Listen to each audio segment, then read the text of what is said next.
As-tu déjà eu l'impression d'être coincé dans des relations qui, au lieu de te stimuler, te freinent? Ces liens qui, bien qu'ils devraient être un soutien, ne te remplissent que de culpabilité, de fatigue ou de frustration. Famille, amis, partenaires, personne n'est à l'abri de devenir un obstacle à ta paix et à ta croissance. Mais voici la vérité. Tu n'as pas à supporter des relations qui t'épuisent, aussi douloureux que cela puisse être de les lâcher. Aujourd'hui, tu découvriras les signes clairs de quand il est temps de poser des limites, de prioriser ton bien-être et, si nécessaire, de couper ces liens qui te tirent vers le bas. Ce n'est pas un sujet facile, mais c'est une conversation qui pourrait changer ta vie. 1. Tu as l'impression que tes décisions sont toujours critiquées. Avoir l'impression que tes décisions sont toujours critiquées peut être comme vivre sous une tempête constante.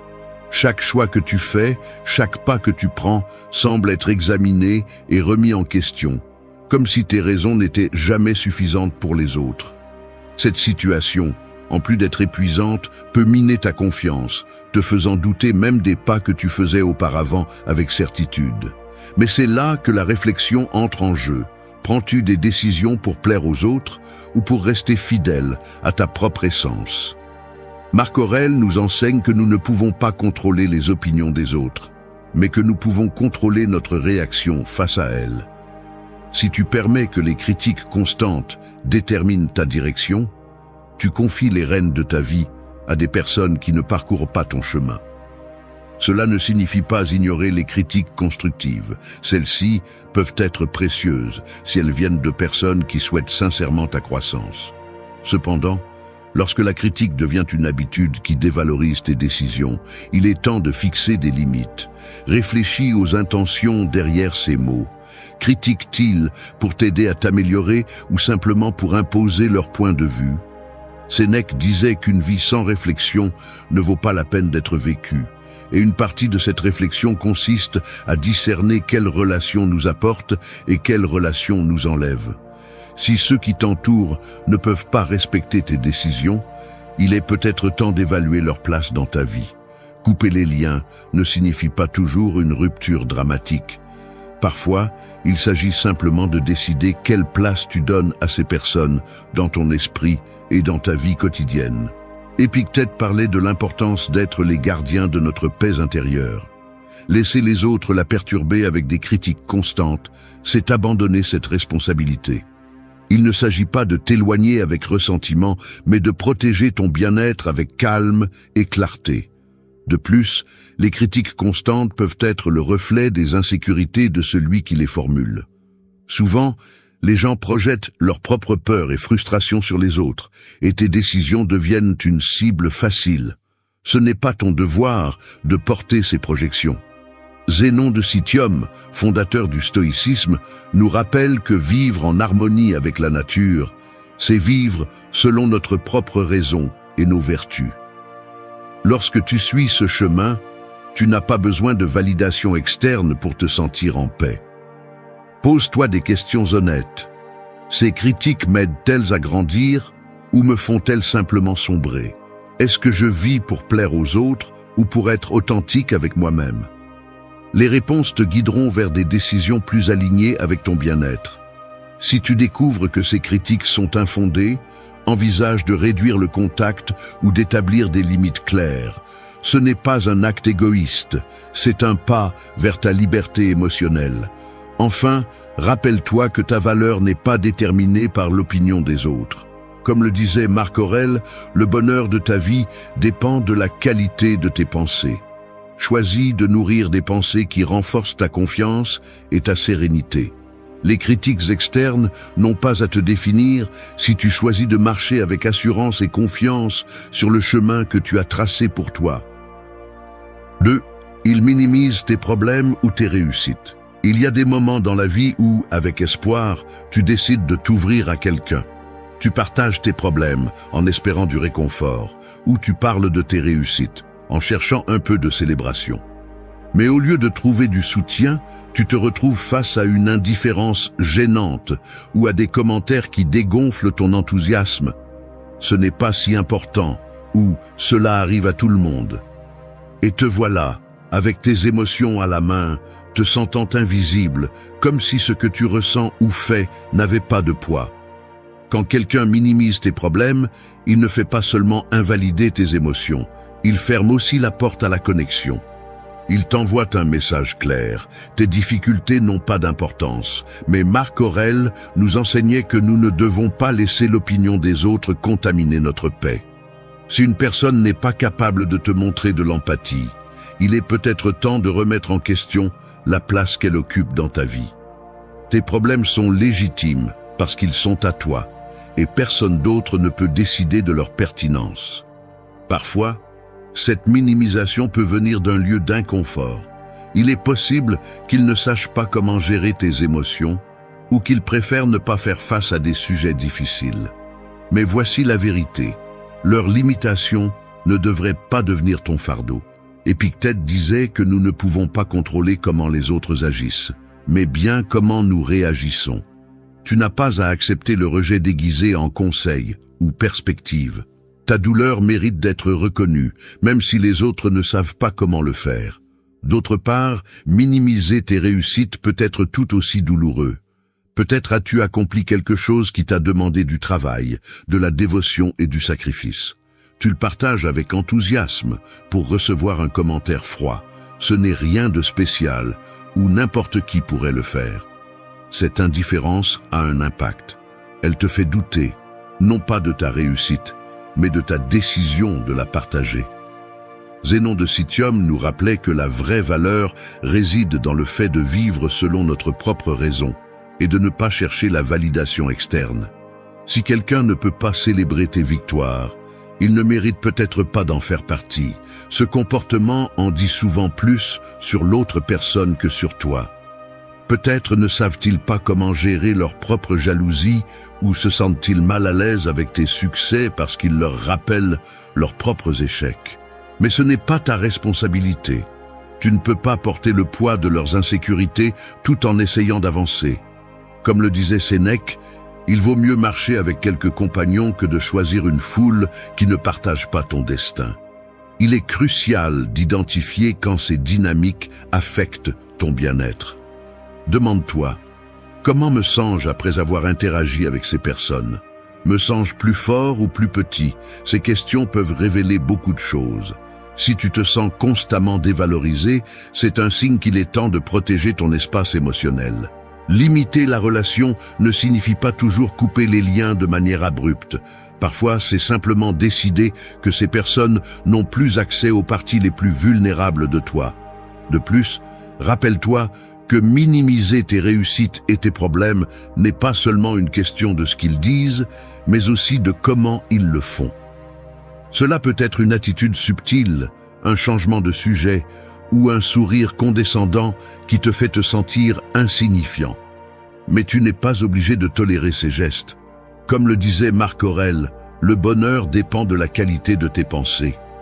Si quelqu'un sème constamment le doute dans ton esprit, il affecte ta capacité à maintenir ce bonheur. Le stoïcisme nous invite à choisir nos batailles avec sagesse. Tu n'as pas besoin de confronter ceux qui te minimisent, ni de chercher leur validation. Au lieu de cela, concentre-toi sur l'entourage de personnes qui t'élèvent. Cherche ceux qui se réjouissent de tes victoires et t'accompagnent dans tes luttes. Ce sont les personnes qui en valent la peine. Et s'il y a quelqu'un qui soustrait constamment au lieu d'ajouter, l'acte le plus sage que tu peux faire est de les éloigner avec sérénité et détermination. Tes réussites, aussi petites qu'elles puissent paraître, méritent d'être célébrées. Tes problèmes, bien qu'ils puissent sembler insignifiants pour les autres, méritent d'être entendus. Les deux font partie de ce que tu es, et celui qui ne peut pas le voir ne mérite pas d'occuper une place importante dans ta vie. Au final, comme le disait Marc Aurèle, ne gaspille pas ton temps avec ceux qui ne comprennent pas la valeur de ton esprit. Priorise ceux qui te valorisent, et les autres, laisse-les partir avec la même grâce avec laquelle tu cherches à vivre ta vie. 3. Ils t'utilisent seulement quand ils ont besoin de quelque chose. As-tu déjà eu le sentiment que certaines personnes n'apparaissent que lorsqu'elles ont besoin de quelque chose? comme si ta valeur se limitait à ce que tu peux leur offrir, que ce soit une faveur, un conseil ou simplement ton temps. Ce type de relation peut sembler inoffensif au début, mais avec le temps, il commence à t'épuiser. C'est comme être un puits auquel on vient toujours puiser de l'eau, mais jamais pour le remplir. Pourquoi permettons-nous cela? Pourquoi continuons-nous à laisser la porte ouverte à ceux qui n'arrivent que lorsqu'ils ont besoin de quelque chose? Épictète, le grand maître stoïcien, nous rappelle que les relations doivent être basées sur la réciprocité. Si tu donnes constamment et ne reçois jamais, tu n'es pas dans une relation équilibrée, mais dans un échange unilatéral qui finit par affecter ton bien-être. Les personnes qui t'utilisent seulement quand elles ont besoin de quelque chose ont tendance à masquer leur intérêt par des paroles gentilles ou des gestes superficiels, mais au final, leurs actions les trahissent toujours. Une fois qu'ils ont obtenu ce qu'ils voulaient, ils disparaissent, te laissant avec un sentiment de vide et parfois de ressentiment. Sénèque disait que nous devons donner généreusement, mais pas au détriment de notre paix intérieure. Aider les autres est un acte noble, mais quand cela devient une attente constante, cela cesse d'être un acte de bonté pour devenir un fardeau. Si quelqu'un ne te cherche que lorsqu'il est en difficulté et n'est jamais là quand tu as besoin de soutien, il est temps de réévaluer la dynamique. Il ne s'agit pas de couper tous les liens immédiatement, mais d'établir des limites claires qui protègent ton temps et ton énergie. La réflexion stoïcienne nous invite également à analyser nos propres motivations. Pourquoi permettons-nous aux autres de nous utiliser? Peut-être est-ce le désir de nous sentir nécessaires, d'être utiles, d'éviter le conflit. Mais Marc Aurèle nous enseignait que la véritable force réside dans l'action en accord avec nos principes, pas dans le fait de plaire aux autres. Permettre à quelqu'un de t'utiliser non seulement va à l'encontre de ton bien-être, mais perpétue également une relation malsaine qui ne bénéficie à aucun des deux. Souvent, ces personnes agissent avec un sentiment de droit, comme si elles méritaient ton aide sans avoir besoin de la gagner. Zénon de Citium nous enseignait que vivre en harmonie avec la nature implique de reconnaître la valeur de chaque individu, y compris toi-même. Si quelqu'un ne respecte pas ton temps, tes efforts ou ton soutien, c'est un signe qu'il ne valorise pas ce que tu es, mais ce que tu peux faire pour lui. Le problème est que ces relations peuvent être émotionnellement épuisantes. Après chaque interaction, tu te demandes si tu vaux quelque chose de plus que ce que tu offres. Cela n'affecte pas seulement ton estime de toi, mais aussi ta capacité à construire des relations authentiques. Les personnes qui t'apprécient vraiment seront à tes côtés aussi bien dans les bons moments que dans les mauvais, pas seulement quand elles ont besoin de quelque chose de toi. Le stoïcisme nous invite à agir avec prudence et à ne pas nous laisser emporter par les émotions du moment. Il peut être difficile de confronter quelqu'un qui t'utilise constamment, mais établir des limites n'est pas un acte de cruauté mais d'amour-propre. Dire non quand c'est nécessaire est une façon de reprendre le contrôle de ta vie et de tes relations. Comme le disait Épictète, n'explique pas ta philosophie, incarne-la. En d'autres termes, montre par tes actions que tu valorises ton temps et ton énergie. Si tu es entouré de personnes qui ne te cherchent que par intérêt, il est peut-être temps de reconsidérer la place qu'elles occupent dans ta vie.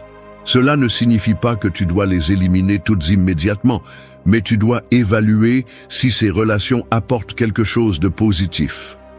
Réfléchis. Ces personnes sont-elles vraiment intéressées par toi ou seulement parce que tu peux leur offrir? Si tu découvres que la réponse n'est pas ce que tu espérais, n'aie pas peur de prendre des mesures pour protéger ta paix. Enfin, rappelle-toi que ta valeur n'est pas déterminée par ce que tu fais pour les autres, mais par qui tu es. Comme le disait Marc Aurèle, ton âme se teint de la couleur de tes pensées.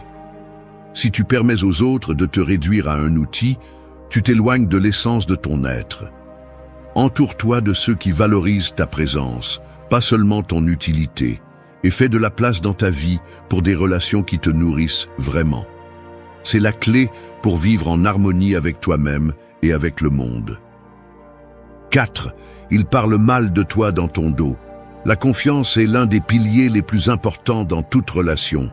Et peu de choses la blessent autant que la découverte que quelqu'un parle mal de toi dans ton dos. Ce type de comportement n'est pas seulement une trahison, mais aussi un reflet du manque d'intégrité de celui qui le pratique. Bien qu'il soit tentant de chercher des raisons ou de justifier leurs actions, la réalité est que ces personnes ont choisi d'agir contre toi, même si elles sourient quand elles sont en face de toi. Quand quelqu'un parle mal de toi, il montre qu'il n'a pas le courage d'exprimer ses sentiments de manière directe. Peut-être est-ce de l'insécurité, de l'envie, ou simplement l'incapacité de gérer les conflits de manière mature.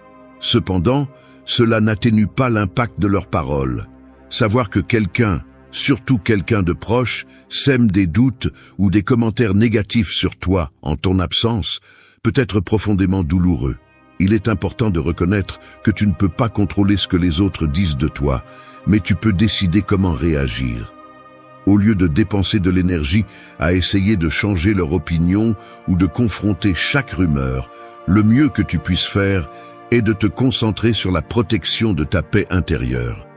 Si une relation est pleine de chuchotements et de trahisons, il est peut-être temps de te demander si elle vaut vraiment la peine d'être maintenue.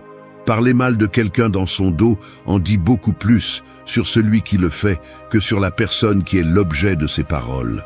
Une personne qui a recours à ce comportement révèle son manque d'authenticité et son besoin de chercher la validation en critiquant les autres. Pourquoi devrais-tu faire de la place dans ta vie à quelqu'un qui n'a pas la capacité de te respecter en ton absence? De plus, ce type d'attitude crée un environnement toxique. Si quelqu'un est prêt à parler mal de toi à d'autres, qu'est-ce qui garantit qu'il ne le fera pas aussi sur les autres? Ces personnes ont tendance à alimenter un cycle de négativité et de méfiance qui peut affecter ceux qui les entourent. Les garder près de toi, c'est permettre à cette toxicité d'influencer ta vie et tes émotions. Couper les liens avec quelqu'un qui te trahit de cette manière n'est pas un acte impulsif, mais une décision basée sur le respect de soi. Il ne s'agit pas de répondre de la même manière, ni de créer des conflits inutiles. Il s'agit simplement de choisir de te prioriser. Les relations doivent être un refuge, pas un champ de bataille. Si quelqu'un ne respecte pas ce principe de base, sa présence dans ta vie devient un fardeau plutôt qu'un soutien. Il est également important de considérer comment ces actes affectent ta perception de toi-même. Entendre des rumeurs ou des critiques peut semer le doute et te faire te demander si tu fais quelque chose de mal. Mais n'oublie pas que tes actions et ta valeur ne sont pas définies par l'opinion des autres, mais par ce que tu sais et crois de toi-même. La clé est de t'entourer de personnes qui te renforcent, pas de celles qui te font te sentir en insécurité. Choisir de t'éloigner de ceux qui parlent mal de toi n'est pas un signe de faiblesse, mais de sagesse. C'est une façon de montrer que tu valorises ton temps, ton énergie et ton bien-être émotionnel. Lorsque tu décides de t'éloigner, tu ne fais pas seulement établir des limites claires, tu envoies aussi un message. Tu ne laisseras personne diminuer ta valeur ni ton intégrité. Rappelle-toi que les personnes authentiques n'ont pas besoin de recourir à la tromperie ou à la diffamation. Elles confrontent leurs différences avec honnêteté et cherchent à construire plutôt qu'à détruire.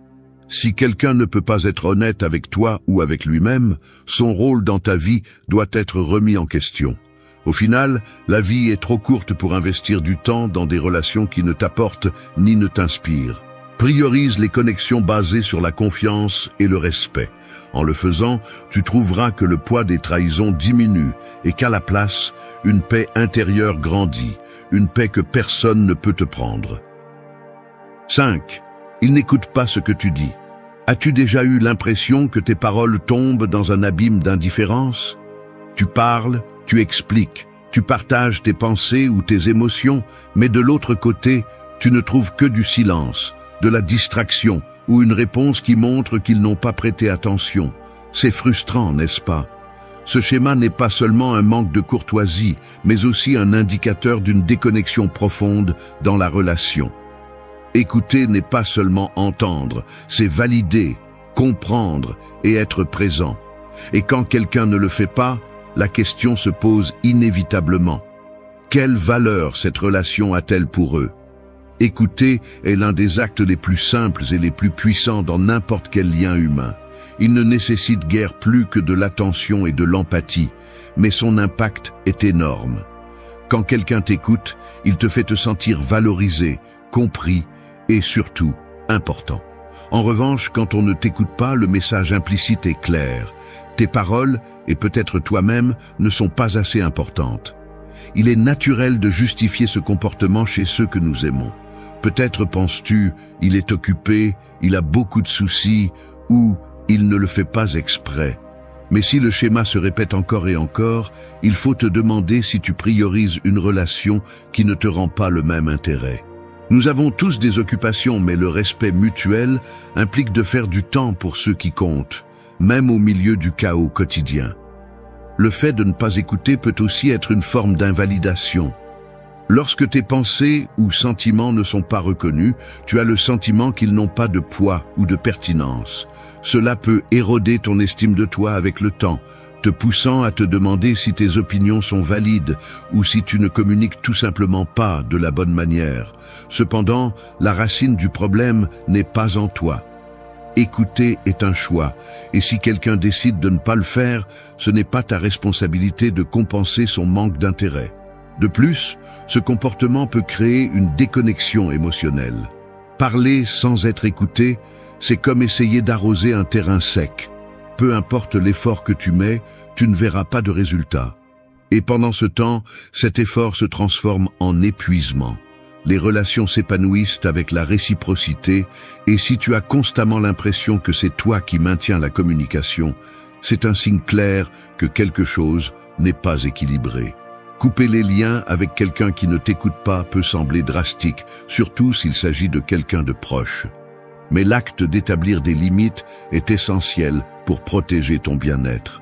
Si une personne ne peut pas te consacrer son attention, combien sera-t-elle présente dans les moments qui comptent vraiment? Les relations ne doivent pas être un espace de lutte pour être écoutées, mais un lieu où chacun peut s'exprimer et grandir ensemble. Il est également important de réfléchir à la façon dont ces dynamiques impactent ta perception de toi-même. Si on t'interrompt constamment, t'ignore ou détourne la conversation, tu peux commencer à internaliser l'idée que tes pensées ne sont pas importantes. Mais cela ne pourrait pas être plus éloigné de la vérité. Tes paroles sont le reflet de ton essence, et elles méritent d'être entendues par ceux qui valorisent vraiment ta présence. Parfois, la meilleure façon de retrouver ta voix est de t'éloigner de ceux qui ne sont pas disposés à l'écouter. Cela ne signifie pas que tu dois couper les relations immédiatement, mais que tu dois prioriser les connexions qui te font te sentir vu et respecté. T'entourer de personnes qui écoutent améliore non seulement tes relations, mais aussi ton bien-être émotionnel. En fin de compte, écouter est un acte d'amour et de respect. Si quelqu'un ne peut pas t'offrir cela, ne te sens pas coupable de vouloir quelque chose de mieux. La vie est trop courte pour investir du temps dans des relations qui ne te nourrissent pas. Valorise ta voix, tes pensées et tes émotions. En le faisant, tu attireras ceux qui sont prêts à t'écouter, pas seulement avec leurs oreilles, mais aussi avec leur cœur. 6.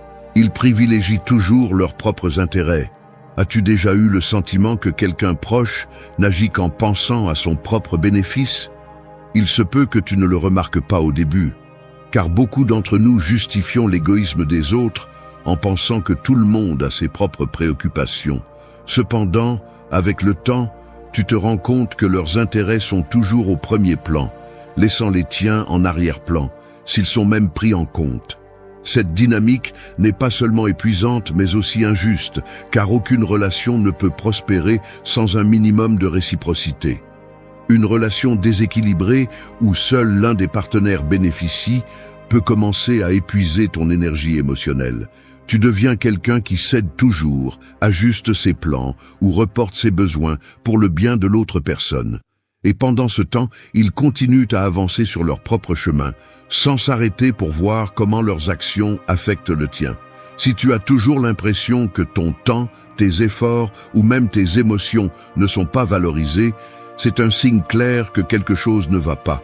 Il est important de comprendre que se prioriser n'est pas toujours négatif. Nous avons tous besoin de prendre soin de nos propres besoins, et cela implique parfois de poser des limites.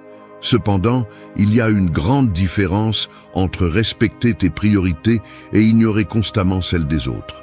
Lorsqu'une personne dans ta vie agit toujours de manière égoïste, elle montre qu'elle ne valorise pas la relation comme un échange mutuel, mais comme un moyen de satisfaire ses propres intérêts. Cela ne signifie pas que tu dois affronter ces personnes avec des reproches ou exiger des changements immédiats. Souvent, elles ne sont même pas conscientes de leur comportement. Mais ce que tu peux faire, c'est réfléchir à la façon dont cette dynamique affecte ton bien-être. Te sens-tu épuisé, frustré ou ignoré? Si la réponse est oui, il est peut-être temps de repenser la place que cette personne occupe dans ta vie. Établir des limites n'est pas un acte d'égoïsme, mais de respect envers toi-même. Si quelqu'un ne peut pas comprendre que ses intérêts ne doivent pas toujours être la priorité, il est légitime de réduire le temps et l'énergie que tu investis dans cette relation. Tu n'as pas besoin de te justifier, ni de te sentir coupable, de prendre des décisions qui protègent ta paix intérieure. Au final, tout lien qui dépend exclusivement de ta concession n'est pas une relation équilibrée, mais un fardeau. Le respect et la considération mutuelle sont essentiels pour toute relation saine. Si quelqu'un privilégie toujours ses intérêts sans montrer d'intérêt pour les tiens, c'est un signe que cette relation n'est pas construite sur des bases solides. Parfois, la meilleure façon de prendre soin de toi est de t'éloigner de ceux qui ne savent pas apprécier ce que tu offres. Parce que tu mérites d'être entouré de personnes qui comprennent que les relations ne sont pas seulement donner, mais aussi recevoir. 7. Ils encouragent les rivalités familiales. Les rivalités familiales sont l'une des dynamiques les plus destructrices qui peuvent exister au sein d'un cercle proche. Lorsqu'une personne encourage les divisions, compare constamment ou génère des conflits entre les membres de la famille, l'atmosphère se charge de tensions inutiles. Ce type de comportement ne blesse pas seulement les relations personnelles, mais peut aussi détruire la paix émotionnelle de ceux qui sont pris au piège au milieu. Ceux qui encouragent les rivalités le font souvent de manière subtile au début. Des commentaires comme « As-tu remarqué qu'un tel fait toujours les choses mieux ?» ou « Tu devrais apprendre de un tel » peuvent sembler innocents, mais ils sont chargés d'intentions de division. Ils nourrissent les insécurités et, pire encore, sèment le ressentiment là où il ne devrait pas y en avoir. Ce type de manipulation ne cherche pas à construire, mais à contrôler. Il ne cherche pas l'union, mais le pouvoir sur les relations des autres. Le problème est que ces dynamiques sont rarement évidentes au début. Vous laissez passer les commentaires en pensant qu'ils ne sont pas importants. Mais avec le temps, vous commencez à remarquer comment ils affectent la façon dont vous vous relatez aux autres membres de la famille. Les comparaisons constantes, les rumeurs et les insinuations finissent par créer une compétition inutile, là où il y avait auparavant de l'affection, ou au moins du respect mutuel.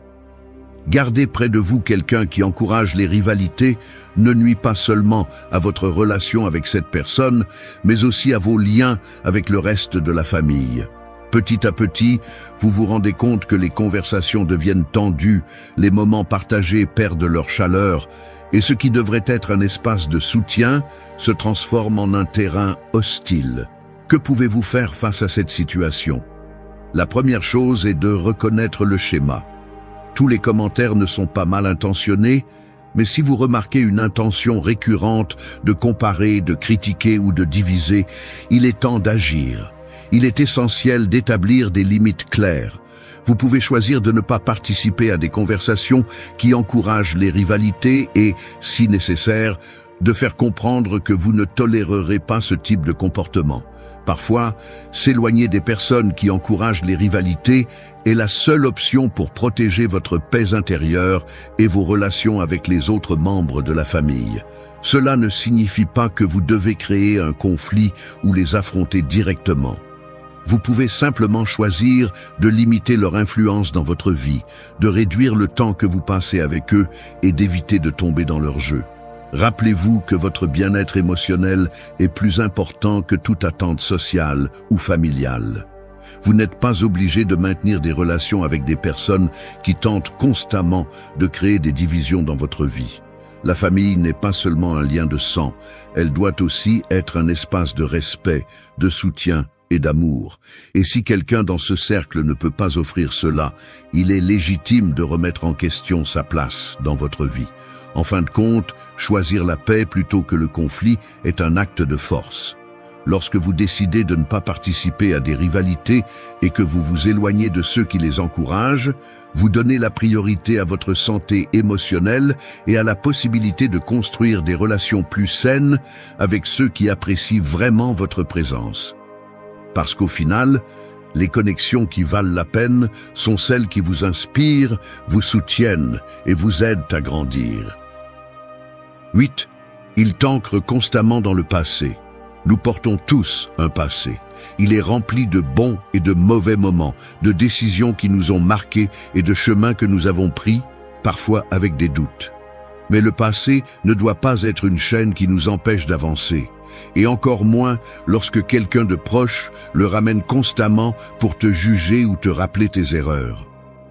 Ces personnes ne font pas seulement ressurgir ce que tu as déjà laissé derrière toi, mais elles essaient de te maintenir coincé à cet endroit, t'empêchant de continuer à grandir.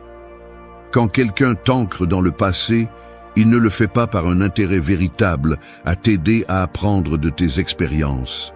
Au contraire, ils utilisent ces souvenirs comme un outil de contrôle, comme une arme pour pointer ce qu'ils considèrent comme tes échecs, ou pour souligner que selon eux, tu ne mérites pas de changer ou d'avancer. Ce comportement n'est pas seulement nuisible, mais profondément injuste. Nous avons tous le droit d'évoluer et de nous redéfinir loin des erreurs que nous avons commises. Ces personnes, en ramenant constamment le passé dans la conversation, ont tendance à camoufler leur intention avec des phrases comme « Je veux juste que tu te souviennes d'où tu viens » ou « Tu ne peux pas ignorer ce que tu as fait ».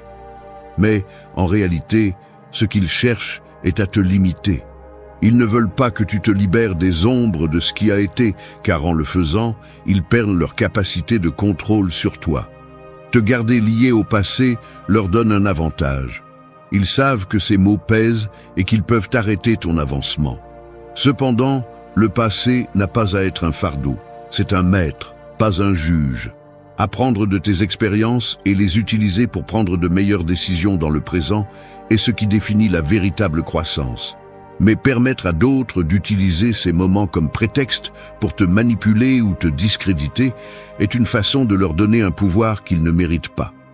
Ta vie ne doit pas être définie par ce que tu as été, mais par ce que tu choisis d'être maintenant. Si quelqu'un dans ta vie ramène constamment tes erreurs passées, il est important d'établir des limites. Tu n'as pas besoin de te justifier ni de revivre de vieilles blessures pour plaire aux autres. Tu as le droit de dire « c'est du passé et je préfère me concentrer sur le présent ». Cette affirmation ne met pas seulement fin à leur comportement, mais elle réaffirme aussi ta décision d'avancer. Parfois, la meilleure façon de protéger ta paix est de t'éloigner de ceux qui insistent pour vivre dans le passé. Leur incapacité à accepter ta croissance n'est pas un reflet de tes limites, mais des leurs. T'entourer de personnes qui célèbrent ta transformation et t'inspirent à continuer est essentiel pour construire un avenir qui te remplisse de satisfaction et de fierté. Rappelle-toi, le passé est une partie de toi, mais il ne définit pas tout ce que tu es. Te libérer des chaînes que d'autres essaient de t'imposer est un acte de force et d'amour-propre. Chaque jour est une opportunité pour te réinventer et démontrer que tu es bien plus que les décisions que tu as prises à un autre moment. Et ceux qui ne peuvent pas voir cela ne méritent tout simplement pas une place dans ton présent. Merci d'être resté jusqu'à la fin de la vidéo. Si vous avez tout vu, commentez « Je suis stoïcien » comme notre signe secret, indiquant que vous êtes un véritable apprenant du stoïcisme. N'oubliez pas de vous abonner et de liker la vidéo si elle vous a plu. Rendez-vous dans la prochaine vidéo et rappelez-vous, continuez à cultiver votre esprit stoïque.